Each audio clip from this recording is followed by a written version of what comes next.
One Question is brought to you by Turnkey Search, a top industry search firm since 1996.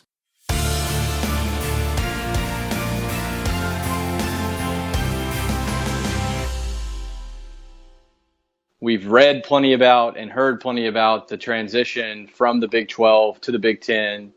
And certainly most of that narrative is around how it's impacted football and men's basketball and women's basketball. But has that change, do you feel like, impacted your baseball fan base at all?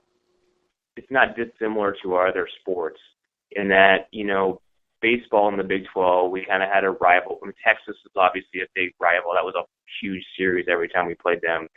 Of course, A&M was another big power. Oklahoma was good too. So I think our fans were just, as in anything, when they're around a certain team for a while, they kind of have an affinity, but a natural draw to like, hey, let's come out at Texas weekend. They're good.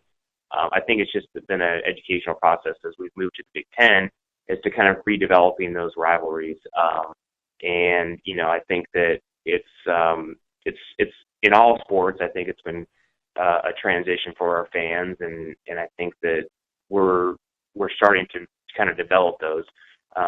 Specifically to baseball, I don't know if we would have a rival or anybody, but I think that it's been the Big Ten. As we move to the Big Ten, I think it's been just a transition, and I think our fans will, as time goes on, start to develop those rivalries. I don't necessarily think it's had an impact on attendance. I do think it's something that we're missing. I don't know if it's affected attendance because we have good attendance, but I think if there was those key games, it might help. I always think of like student attendance for us. I think every school in the country struggles with student attendance for any sport. But I know that our students really rely on those rivalry games and really come out for that. And I think baseball, at least Nebraska baseball, is missing that. But I think we'll get back to that point. But it might just be too new yet. Yeah, and we've been able to keep, we play Creighton every year, they're in Omaha, so that's kind of our big kind of in-state rival for all that. But I think that having them is still on the schedule is a big deal. But I think, like Lanna said, I think our fans are just getting used to it just takes a while to get to who's good in the league, because that's a lot of what drives. The Texas thing came out because Texas was always good and it was a battle. So I think it's just a matter of developing the knowledge of our fans that, the last year Illinois was really good and Indiana's been, good for, the last 3 years in baseball. So I think it's just a matter of kind of them figuring out who the power teams are in the conference and then, making sure that they're, those are kind of the big games that they circle on the calendar. You mentioned previously how you've sold out season tickets for Nebraska baseball, but how do you guys approach promotions to drive attendance, but also in-game opportunities?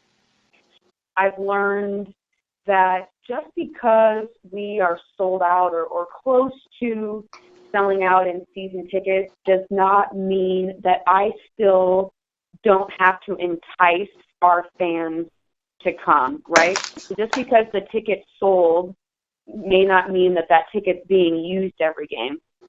So I still, come up with a very intensive promotional grid every single year, and I want to award those fans and, again, entice them to come out to every game, even if it's a Tuesday night at 5:30 versus a non-Big Ten smaller school. So, we do tons of giveaways as far as bobbleheads, T-shirts, free food, free beverage coupons, free experiences, whether it's, a batting practice on the field with Coach Erstad, you name it. We still work to get our fans to come to the game, even though that ticket might be sold.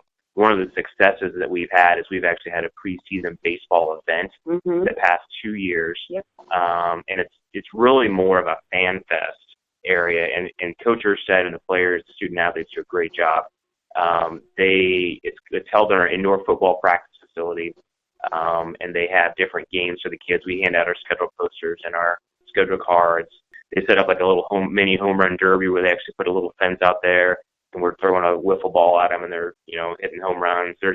We have inflatable games in there. Last year, Coach Erstead volunteered to be in a dunk tank, and then this year it was his idea to actually have people throw whipped cream pies at him. So he got all dressed up and had a big plastic thing on, and people threw whipped cream pies at Darren's face. So that was, again, his idea. So having him to work with and having him be so mindful of getting the families involved in his sport has been a real great asset to our baseball program and to our university. And that's today's One Question, brought to you by Turnkey Search, a top industry search firm since 1996. One Question is designed to give D1 Ticker subscribers valuable insights on how executive leaders in college athletics think about key issues on their respective campuses, in their departments, or within their leagues and conferences. One Question is brought to you by Turnkey Search, a top industry search firm since 1996.